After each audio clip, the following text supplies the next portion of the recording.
Hello, everybody. So, I'm sure most of you guys know that I'm autistic. Just wanted to talk about it a little bit. I know there's tons of people that have their stories, but I guess they're all different. So, when I was born, I would not look mom in the eyes, like when she was breastfeeding me. And I didn't want to be that close, all snuggled there like that. Mom thought that was kind of odd, but it was her first baby. She didn't really know what to expect. Then, as I got older and older, she kept noticing other weird stuff, like I'd be afraid of the chair handle, or the windshield wipers, the stain on the bottom of the pool.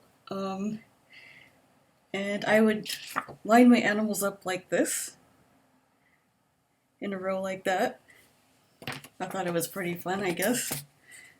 Um, and I just was different, I guess. But she never treated me like I was like different from others, and she just treated me like a normal person, I guess. And so I was in school eventually. I was quiet.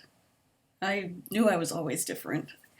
Um, I was in speech therapy, and eventually I went to this meeting, um, and I couldn't look the person in the eye, so I made them sit like behind me, facing away from me.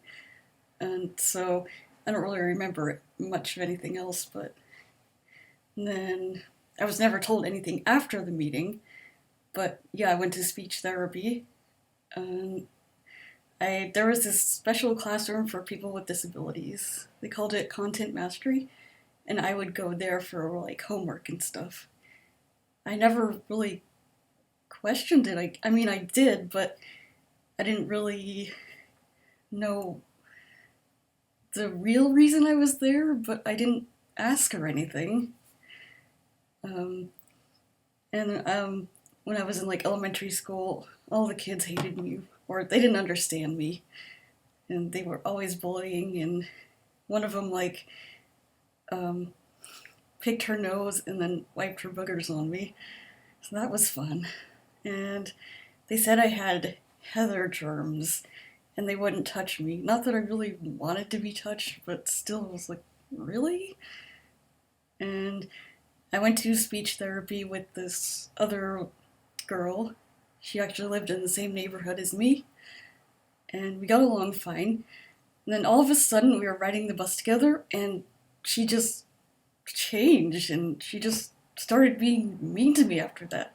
I literally did nothing to her. I don't know why. I still don't know why, but it was really weird. But yeah, I was very shy. Didn't really understand social skills and stuff. Um, didn't understand sarcasm. So people would joke like, "Hey, you want to go play on the train tracks with the train?" And I was terrified. I would just go and hide somewhere. I didn't know that they were kidding. I thought that they would really do it. Um, and I just had so much trouble making friends. And my best friend at the time was weird herself. And she would tell me things like, "Your brain will explode in the sun if you're in the sun too long." What? What friend would say something like that? But I mean, she was one of my only friends, so I hung out with her for a while. Either that or they moved away. Um, and I had neighborhood bullies, and I started getting into trees and stuff. And when I was younger, um, I was obsessed with the states and their capitals. I could tell you every capital by heart.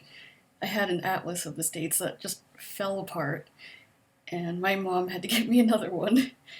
It was very well loved, and she thought it was weird that I never cried in movies. She's like, "What's wrong with her?" Um, and yeah, in about sixth grade, I started getting obsessed with trees, and people just hated that so much.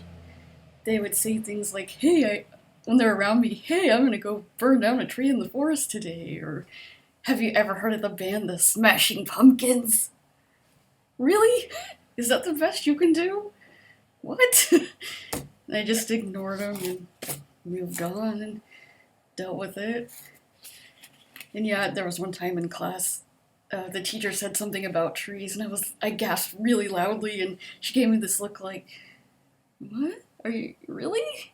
And I was like, "Oh my god!" I wanted to die. It was so embarrassing. And yeah, I like to ride my bike around the neighborhood and stuff. And one day, I was riding past my favorite sycamore trees, which happened to be the lady's house that I was in special or speech therapy. That who didn't like me all of a sudden. That was her house. But I still rode by, and then all of a sudden, all the bullies came out on their bikes out of nowhere. They all surrounded me, and they started taunting me and hitting me with their bikes. And for some reason, they were eating a Bradford pear seed pod thing. I told them, "Hey, that's poisonous. Don't do that." Of course, that was the wrong thing to do because that just made it worse, and they just started laughing. I didn't know what I was gonna do. I was trapped. I didn't know how to get away. And then all of a sudden, down the street, I see my mom coming up on her bike. I will never forget that. And then they all scattered, and so she rode home with me. And when I got home, I was like, "Mom, what's wrong with me? Why does everyone hate me so much?" And that's when she told me in 6th grade that I was autistic. Oh my gosh, I remember the next day in school, I was so happy and relieved to know why everyone was bullying me and treating me this way. I was so relieved. You have no idea. And that's why I was in speech therapy. I took that all through until after our high school. Oh my gosh, one of my high school speech therapists was the worst. I don't know why, but she was just treated me like I was a baby. And she showed me this picture. It's like, I'm not a baby. I know what's wrong with this picture. And she said, like, "What's wrong with this sentence? First you put on your underwear, or first you put on your pants, then your underwear." I'm like, yeah, unless you're Superman, no one does that. And I was just like, "Why are you treating me this way?" And I kept like saying stuff like that. It's like, why? I'm in 9th grade. I'm not a baby. And she was like, "I pick on you because you're a girl." What? What? Are you kidding me? You're a speech therapist. You're not supposed to pick on people. You're supposed to help people. Wow. I did not like her. And there were a whole bunch of other stuff. But all my other ones were great. But just this one was just like, what's wrong with you? I was always in a bad mood after I got out of there and went back to class. Yeah. So, yeah, even in high school.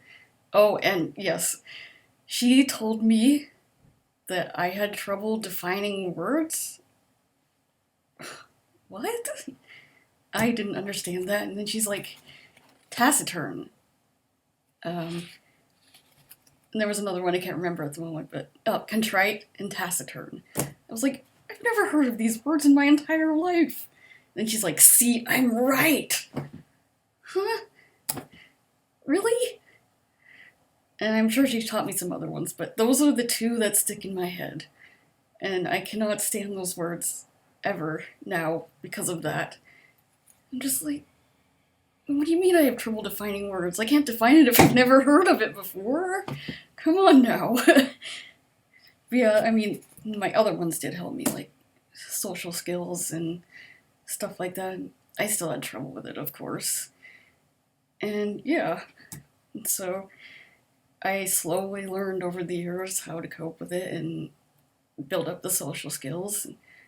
But I still get weird looks, like if I do something that is rude or socially inappropriate and I don't know it, people will just look at me like, I'm just like, sorry, Please, if I do that, just tell me what I've done wrong, why it's unacceptable, and I won't do it again, or I'll try really hard not to. It's okay. I am fine with that. If I'm doing something that's not appropriate, just tell me. You don't have to give me a look. I am completely fine with you telling me. I appreciate you telling me, so I know. Sometimes I don't know. And over the years, I've had to learn the hard way. Like one time, I was at the disability place, I don't know what it's called, the state building with my job coach at the time. And the person who was helping me was talking funny to me, and I was like, "Do you have a retainer?" And she's like, "No, I have a speech impediment." Oh god, I was dying. And then she was like, "It's okay. It's probably part of your disability." I mean, yes, it's part of my disability, but that doesn't mean I want to be rude or uncomfortable or, geez, I don't want to make excuses like that. I mean, it is why it happened, but I don't want to do it. Do you know what I mean? Yeah. So, I just wanted to die. Or even sometimes still, like a few years ago. So there's someone I know who has always had long hair, and then she had it cut really, really short, and I just burst out in the middle of the building, "Hey, your hair is so short now." And she's like, "Yeah, I was in the hospital, I lost it all." Bro. Like, do I ever learn? But yeah, I always have to learn the hard way, apparently, and I've learned over the years. My official diagnosis was autism or Asperger's syndrome and speech impairment.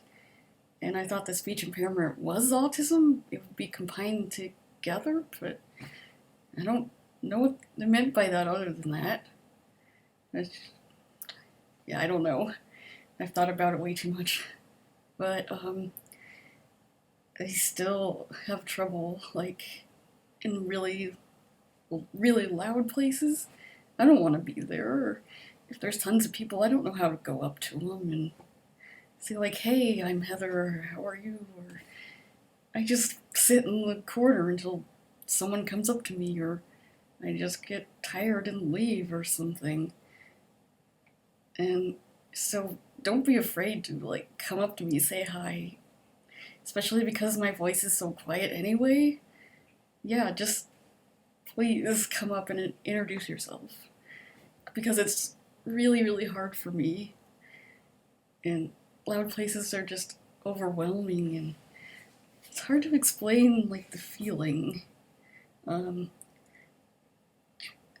yeah, I'm not sure, but and then you can get overstimulated very easily.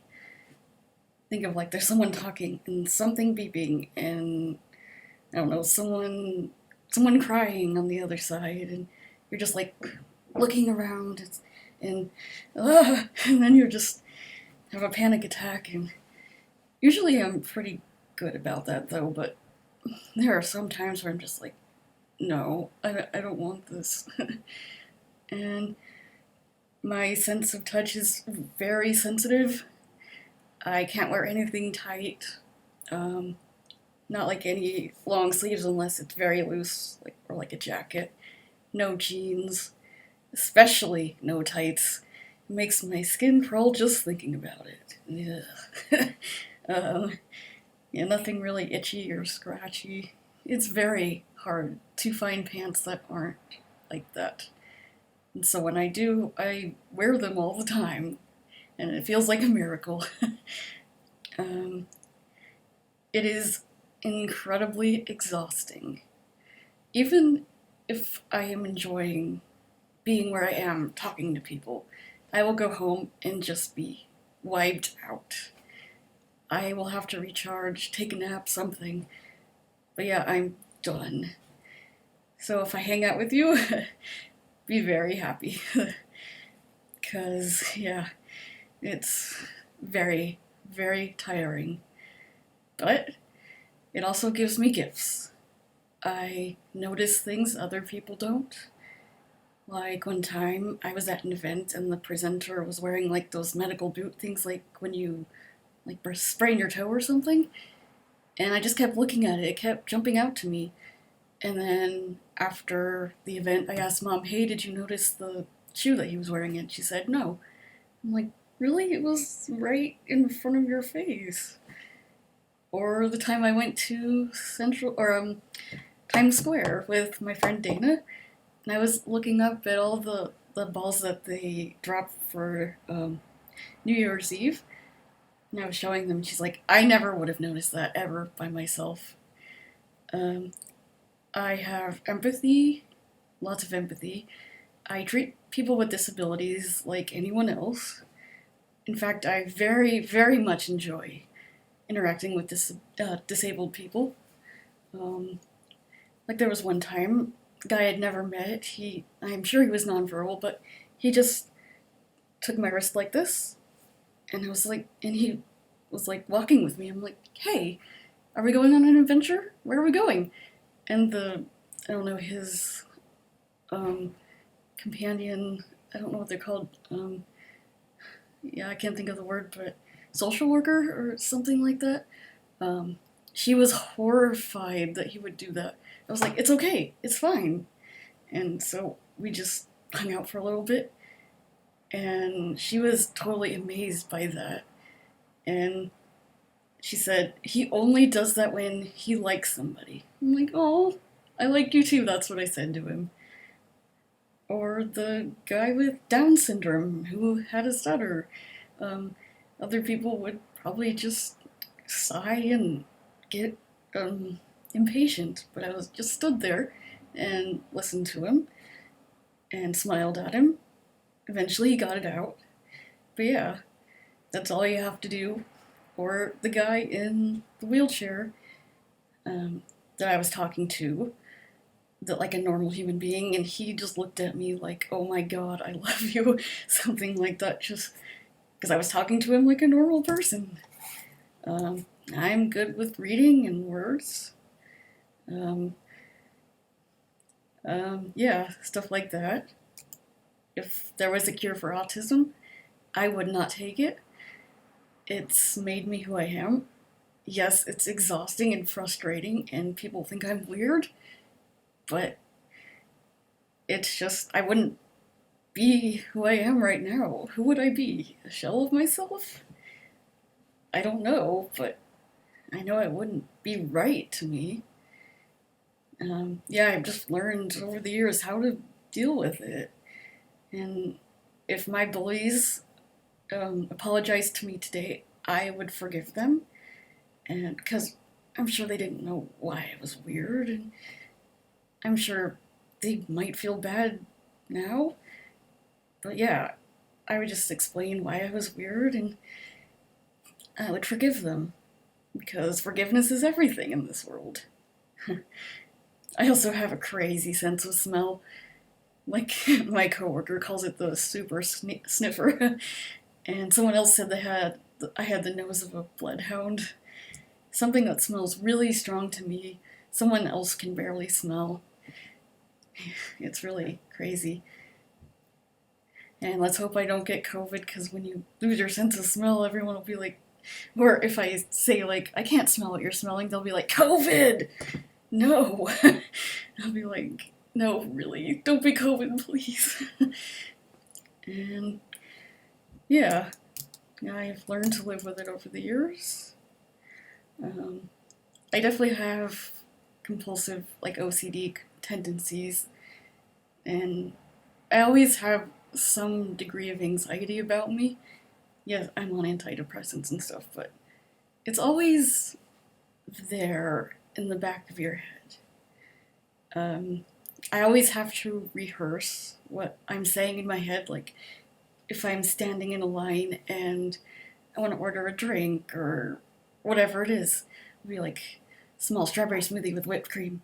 Small strawberry smoothie with whipped cream," over and over and over until I get up there. And sometimes I still mess up, but I just keep going on, I guess. Um, yeah, just have to keep living. And I know it's not easy at all. I'm terrified of public speaking. Um, I was always afraid of weird things as a kid, like I said. Like when I was in my room in my house in Texas, when I was laying in bed, I saw these weird blobby things in the hallway that I've never seen anywhere else ever. I have no idea what they were, but they were just there and they freaked me out so bad. Sometimes I had to leave the light on. I was terrified of storms. Let's see. And yeah, I'm very afraid of change. And I have my routines and stuff, and I feel like all thrown off if they're disrupted. I mean, I can go on, but I just don't feel right. Like, do things at a certain time, like take a shower at, I don't know, 7:40 something, or eat dinner at 7 and stuff like that. And yeah, my coworkers always make sure I know of change like weeks before, otherwise I would just die. I'm very sensitive, so if someone yells at me, I'll just start crying. There was one time in school, I went to that special classroom, the one for disabled people, and I'd only been there like once or twice or something, and one of the teachers there, when I walked in, she just started yelling at me like, don't be naughty and don't be loud and don't be whatever she said. I'm like, wait, what? I've never been a troublemaker. What are you talking about? But she just kept yelling at me. And I was like, well, I didn't do anything. And so I started crying, of course, because I didn't do anything. And then she took me out into the hallway and said, stop playing games. What? What? I'm not playing a game. I literally did nothing. I was so upset. I didn't do anything. Yeah, I still don't know what that was about. Let's see. I know there's other stuff. Yeah, it's just something I've had to live with. I don't know anything else. Being normal would be weird to me, I think. Well, there was one time I told a guy I was autistic, and he said, wow, for someone with autism, or a girl with autism, you sure are pretty. Thanks, I think. And I probably said something like, what? And he said, most girls with autism are ugly. Please stop talking now. What? Is that really supposed to be a compliment? No, just don't say that. There are things you just don't say to someone with autism. I can't think of like other ones. I'm sure there's something like don't be rude. What's wrong with you? Like, there's nothing wrong with me. It's just part of me, a condition. Or there have been so many famous people with autism. Let me just Google it real quick. People. Famous autistic people. I should have done this before, sorry. Let's see. I'm pretty sure that Bill Gates has autism. Let's see. Oh, here we go. Thomas Jefferson. Wow, I didn't know that one. Let's see. Isaac Newton, Michelangelo, Stanley Kubrick. Yep, Bill Gates, Temple Grandin. She's amazing, by the way. Albert Einstein, Lewis Carroll, Tim Burton. If those people didn't have autism, do you think they would have changed the world how they have done so? If they didn't have autism, like Einstein, he may not have did all the amazing stuff he did. It's a gift to the world. We might be different or odd, but we contribute so many things, like Bill Gates, Windows, computers. I mean, if he wasn't autistic, he might not have even done that. Or I saw this guy on the internet. He flew over New York City once, and was able to paint the entire skyline from memory, only seeing it once. That's pretty awesome. And like the um, like virtuosos and stuff like that. I forgot the word at the moment, but um, yeah, there have been many, many famous people with autism. There's nothing at all wrong with us. We're just different. Don't be afraid to ask questions about it. I am very open. I will answer any of your questions that you have about autism. I will uh, inform you or help you learn about it, why the way I am. But don't be afraid of autism. It's not a disease, it's not something to cure. Don't feel bad for me. This is not a video to feel bad for me. I'm just telling you like it is. I've accepted it. I am usually pretty happy about it, except for the times where, yes, I get overwhelmed and I'm like, why am I this way?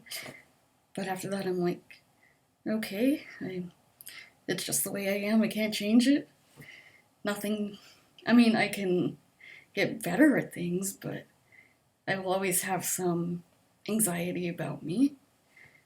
But yeah, don't be afraid of autism at all. Don't be afraid to ask questions. Don't be afraid to get to know someone with autism. Yeah, I've done something that wasn't appropriate or whatever, and so someone has told me, and I'll be like, thank you. Now I know why, or know what it is not to do. I appreciate you telling me. There are still things that I just have never been able to do, like say thank you. I mean, I know I just said that, but very rarely. Or please, or I've never been able to overcome that. I mean, what I say is I appreciate. I can do that. And then people will say, you're welcome. But thank you, it just like gets stuck. I can't say it. Or excuse me. I will just stand there behind someone being like, um, hi, until they see me or turn around and they're like, oh, and then I get by. Yeah, that's pretty awkward. But yeah, autism is a gift as well as a curse.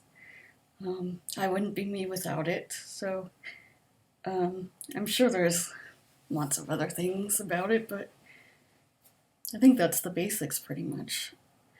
If there's anything else you want to know, just definitely comment, and I'll try to answer your question as best I can, but yeah, I hope you guys have learned something and taken something away from this.